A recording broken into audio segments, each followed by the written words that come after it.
I am writing this under an appreciable mental strain, since by tonight I shall be no more.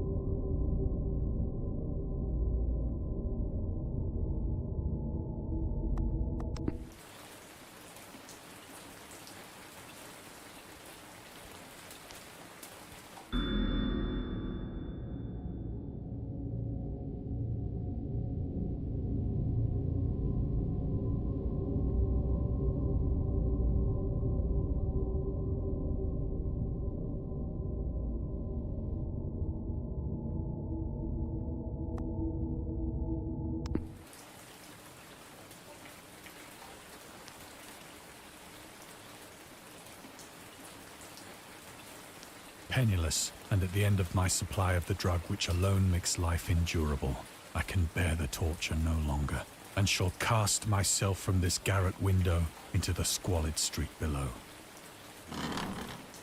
Do not think from my slavery to morphine that I am a weakling or a degenerate. When you have read these hastily scrawled pages, you may guess, though never fully realize, why it is that I must have forgetfulness or death.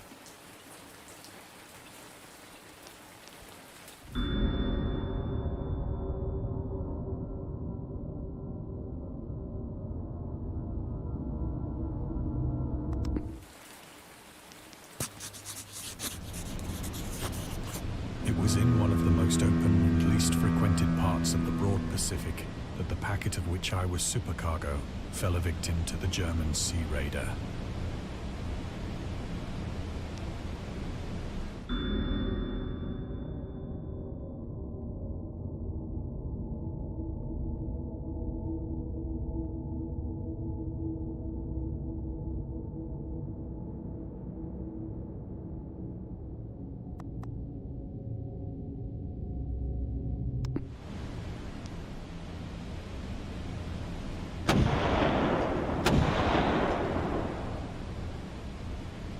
The Great War was then at its very beginning, and the ocean forces of the Hun had not completely sunk to their later degradation. So that our vessel was made a legitimate prize, whilst we of her crew were treated with all the fairness and consideration due us as naval prisoners.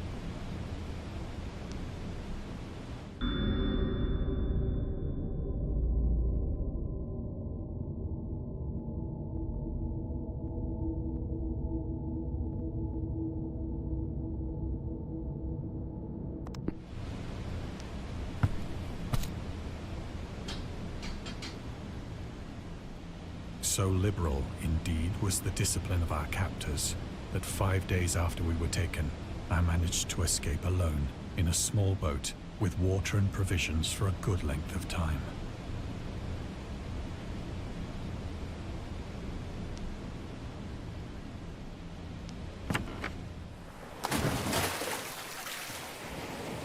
When I finally found myself adrift and free, I had but little idea of my surroundings.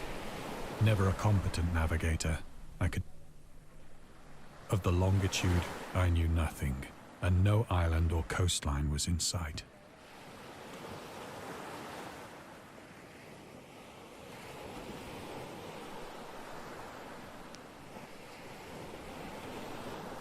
The weather kept fair, and for uncounted days I drifted aimlessly beneath the scorching sun, waiting either for some passing ship or to be cast on the shores of some habitable land.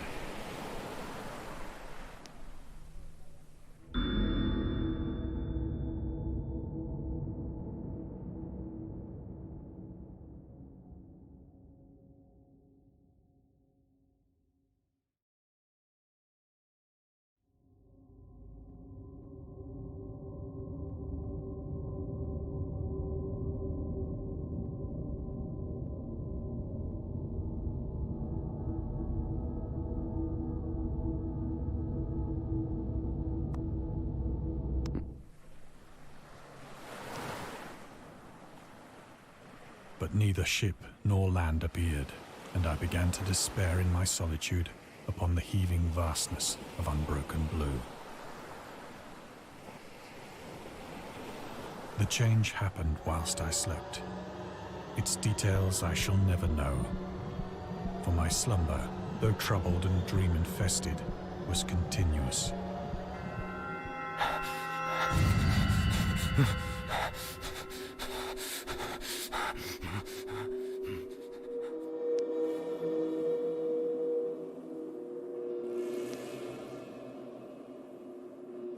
When at last I awoke, it was to discover myself half sucked into a slimy expanse of hellish black mire, which extended about me in monotonous undulations as far as I could see, and in which my boat lay grounded some distance away.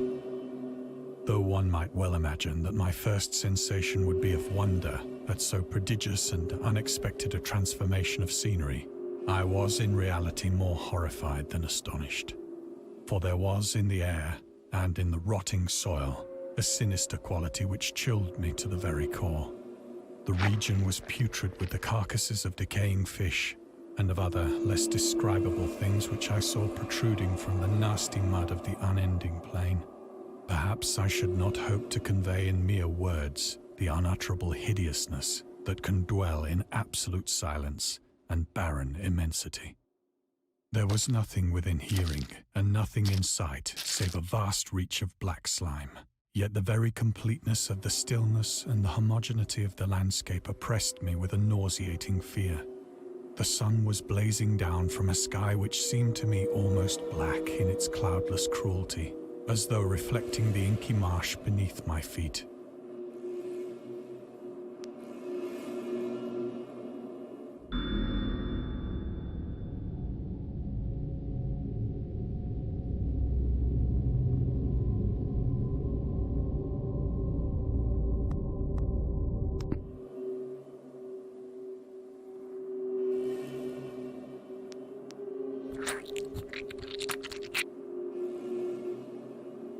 As I crawled into the stranded boat, I realized that only one theory could explain my position. Through some unprecedented volcanic upheaval, a portion of the ocean floor must have been thrown to the surface, exposing regions for which innumerable millions of years had lain hidden under unfathomable watery depths. So great was the extent of the new land which had risen beneath me, that I could not detect the faintest noise of the surging ocean, straining my ears as I might. Nor were there any seafowl to prey upon the dead things.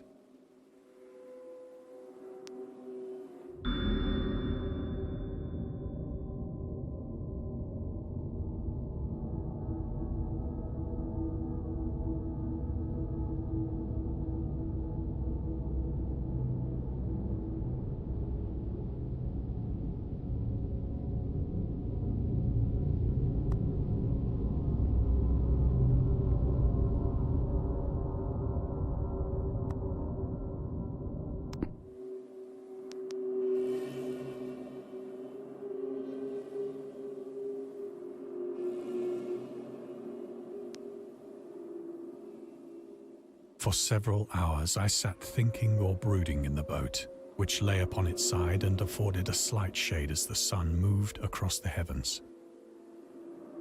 As the day progressed, the ground lost some of its stickiness and seemed likely to dry sufficiently for traveling purposes in a short time.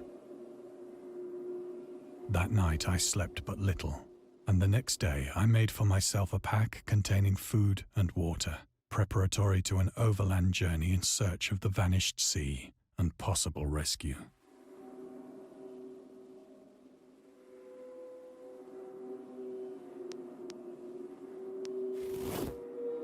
On the third morning, I found the soil dry enough to walk upon with ease. The odor of the fish was maddening, but I was too much concerned with graver things to mind so slight an evil, and set out boldly for an unknown goal.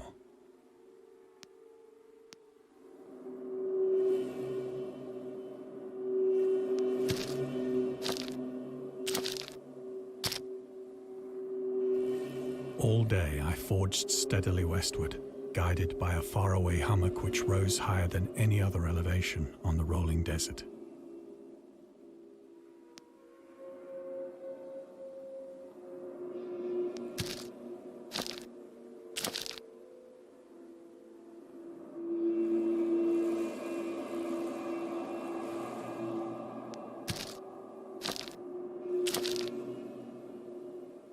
That night, I encamped, and on the following day still travelled toward the hummock, though that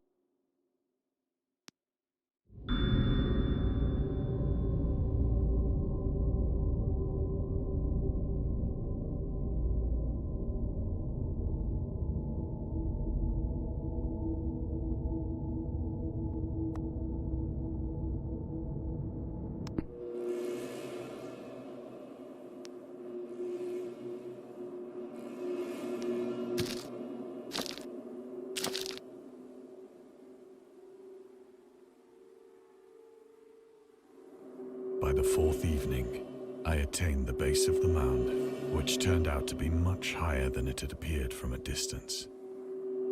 An intervening valley setting it out in sharper relief from the general surface. Too weary to ascend, I slept in the shadow of the hill. I know not why my dreams were so wild that night, but ere the waning and fantastically gibbous moon had risen far above the eastern plain,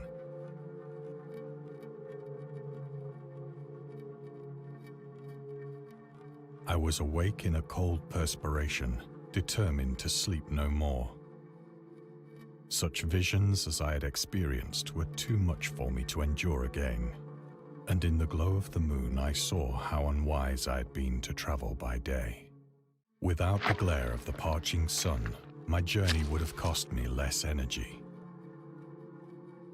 Indeed, I now felt quite able to perform the ascent which had deterred me at sunset. Picking up my pack, I started for the crest of the eminence.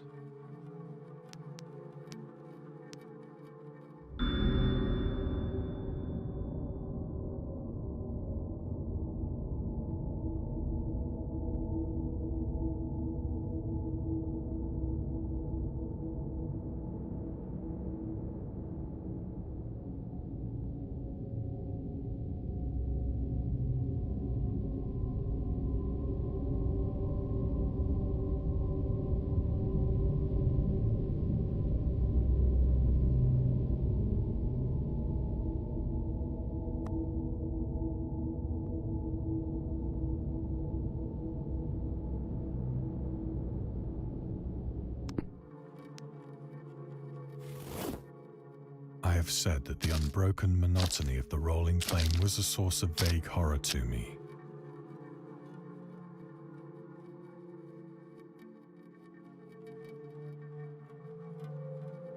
But I think my horror was greater when I gained the summit of the mound and looked down the other side into an immeasurable pit or canyon, whose black recesses the moon had not yet soared high enough to illumine. I felt myself on the edge of the world, peering over the rim into a fathomless chaos of eternal night. Through my terror ran curious reminiscences of Paradise Lost, and of Satan's hideous climb through the unfashioned realms of darkness. As the moon climbed higher in the sky, I began to see that the slopes of the valley were not quite so perpendicular as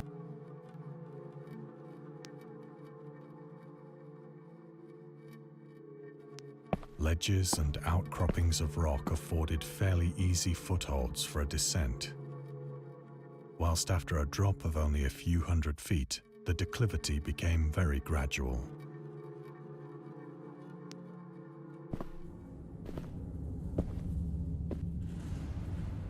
Urged on by an impulse which I cannot definitely analyze, I scrambled with difficulty down the rocks and stood on the gentler slope beneath, gazing into the Stygian deeps, where no light had yet penetrated.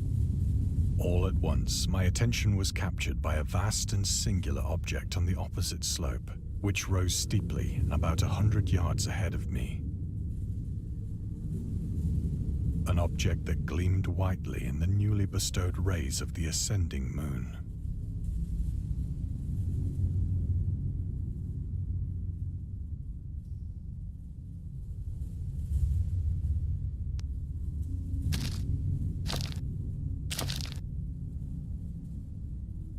That it was merely a gigantic piece of stone, I soon assured myself. but I was conscious of a distinct impression that its contour and position were not altogether the work of nature. A closer scrutiny filled me with sensations I cannot express.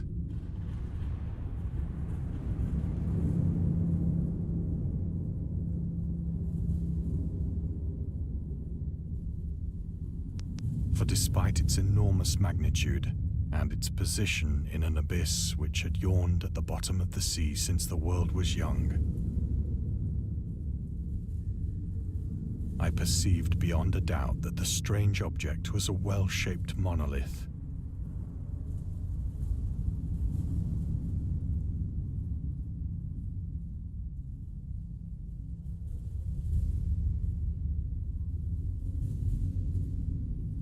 Whose massive bulk had known the workmanship and perhaps the worship of living and thinking creatures.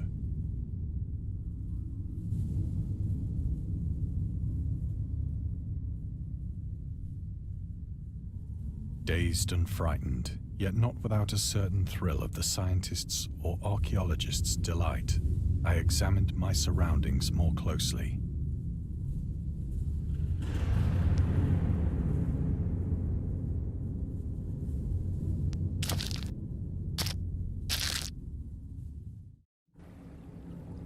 The moon, now near the zenith, shone weirdly and vividly above the towering steeps that hemmed in the chasm.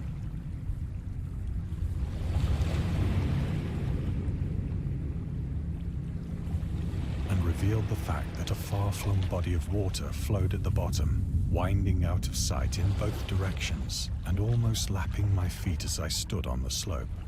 Across the chasm, the wavelets washed the base of the cyclopean monolith.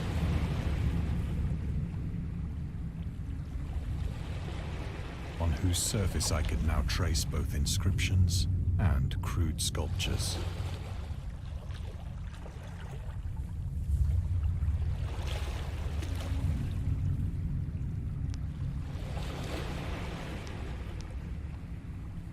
The writing was in a system of hieroglyphics unknown to me and unlike anything I'd ever seen in books, consisting for the most part of conventionalized aquatic symbols such as fishes, eels, octopi, crustaceans, mollusks, whales, and the like.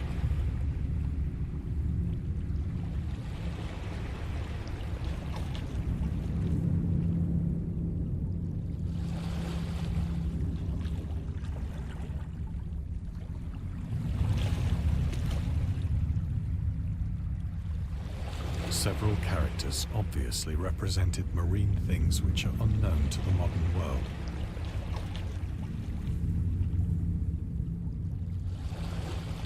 But whose decomposing forms I had observed on the ocean-risen plain.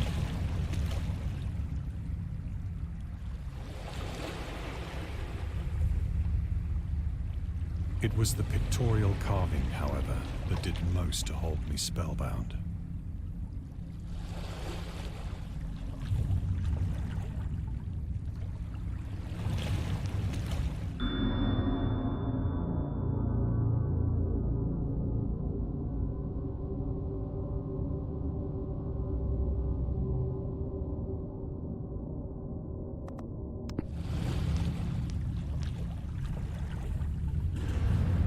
Plainly visible across the intervening water, on account of their enormous size, were an array of bas-reliefs whose subjects would have excited the envy of a Doré.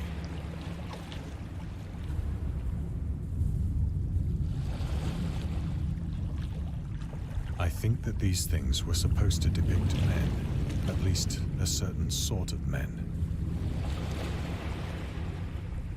Though the creatures were shown disporting like fishes in the waters of some marine grotto, or paying homage at some monolithic shrine which appeared to be under the waves as well.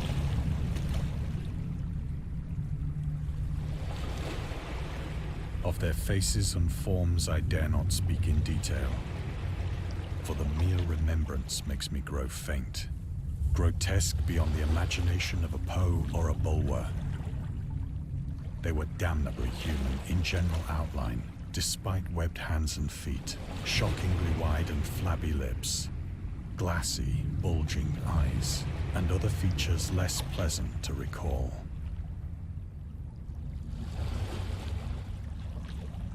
Curiously enough, they seem to have been chiseled badly out of proportion with their scenic background, for one of the creatures was shown in the act of killing a whale, represented as but little larger than himself. I remarked, as I say, their grotesqueness and strange size, but in a moment decided that they were merely the imaginary gods of some primitive fishing or seafaring tribe. Some tribe whose last descendant had perished eras before the first ancestor of the Piltdown or Neanderthal man was born.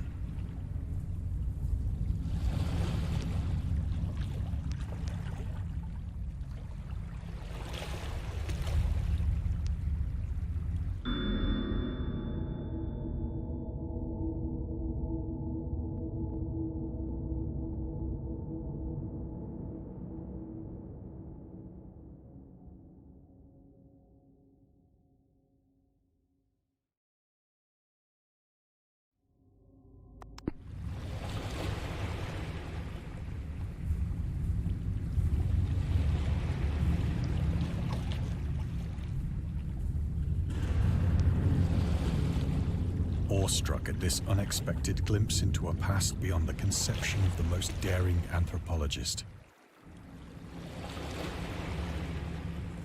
I stood musing whilst the moon cast queer reflections on the silent channel before me.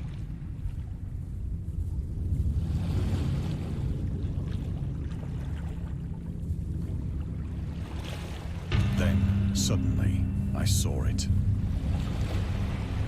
With only a slight churning to mark its rise to the surface, the thing slid into view above the dark waters. Loathsome, it darted like a stupendous monster of nightmares to the monolith, about which it flung its gigantic scaly arms, while it bowed its hideous head and gave vent to certain measured sounds.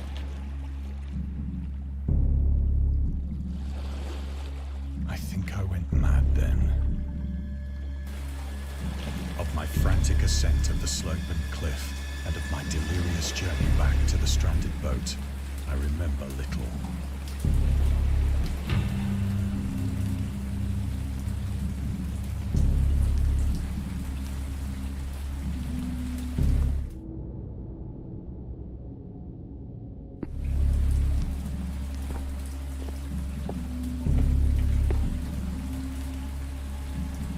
I sang a great deal and laughed oddly when I was unable to sing.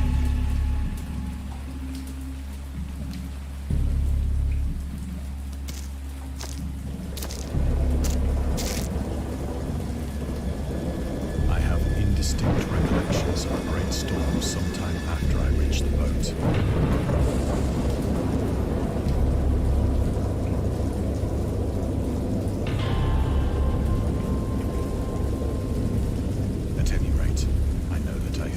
Of thunder and other tones which nature utters only in her wildest moods.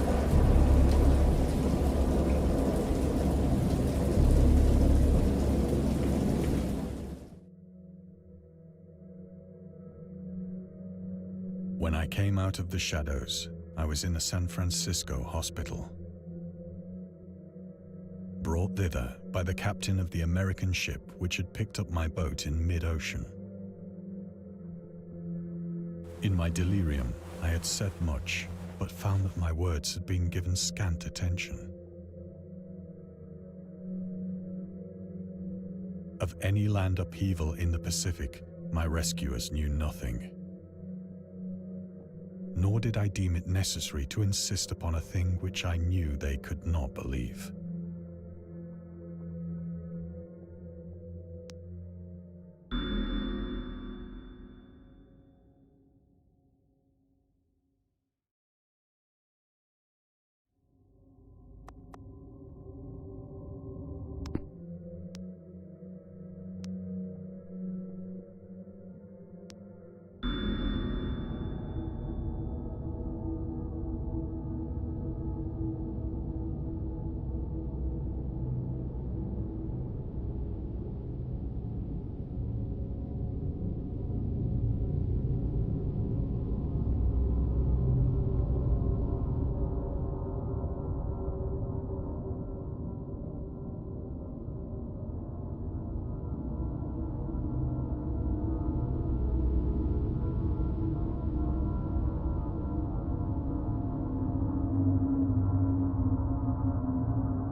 Once I sought out a celebrated ethnologist and amused him with peculiar questions regarding the ancient Philistine legend of Dagon, the fish god.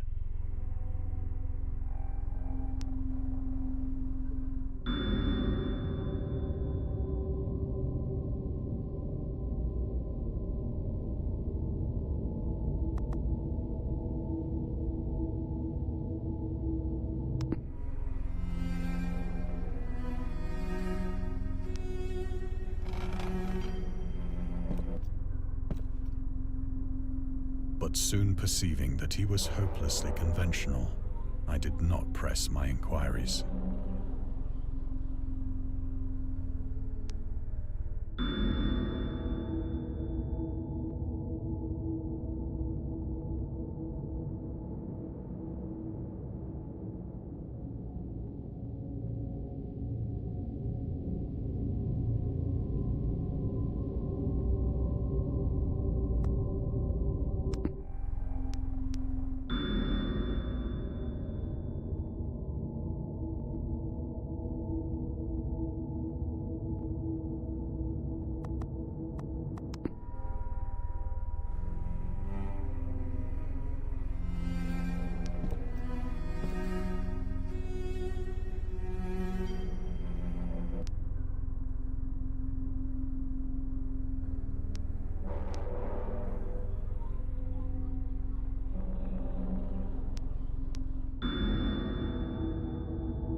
It is at night, especially when the moon is gibbous and waning, that I see the thing.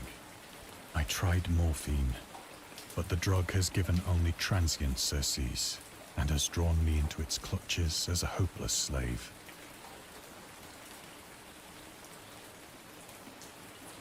So now I am to end it all, having written a full account for the information or the contemptuous amusement of my fellow men.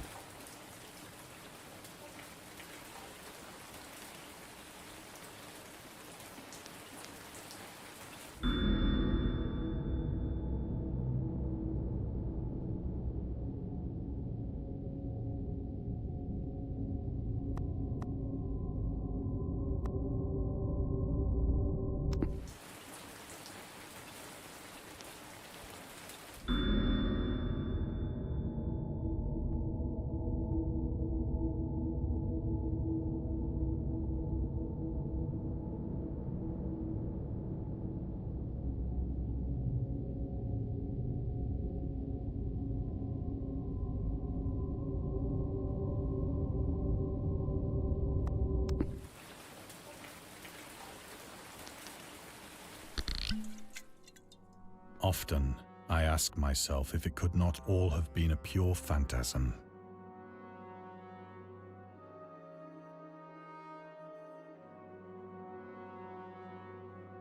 A mere freak of fever as I lay sun-stricken and raving in the open boat after my escape from the German man-of-war. This I ask myself, but ever does there come before me a hideously vivid vision in reply. I cannot think of the deep sea without shuddering at the nameless things that may at this very moment be crawling and floundering on its slimy bed, worshipping their ancient stone idols and carving their own detestable likenesses on submarine obelisks of water-soaked granite. I dream of a day when they may rise above the billows to drag down into their reeking talons the remnants of puny, war-exhausted mankind. Of a day when the land shall sink and the dark ocean shall ascend amidst universal pandemonium.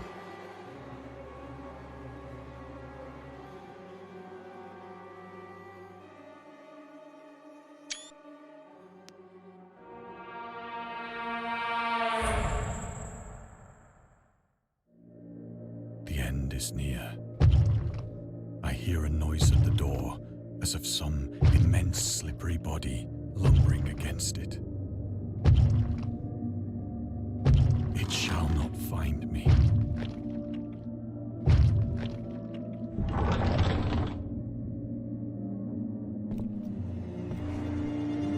God, that hand!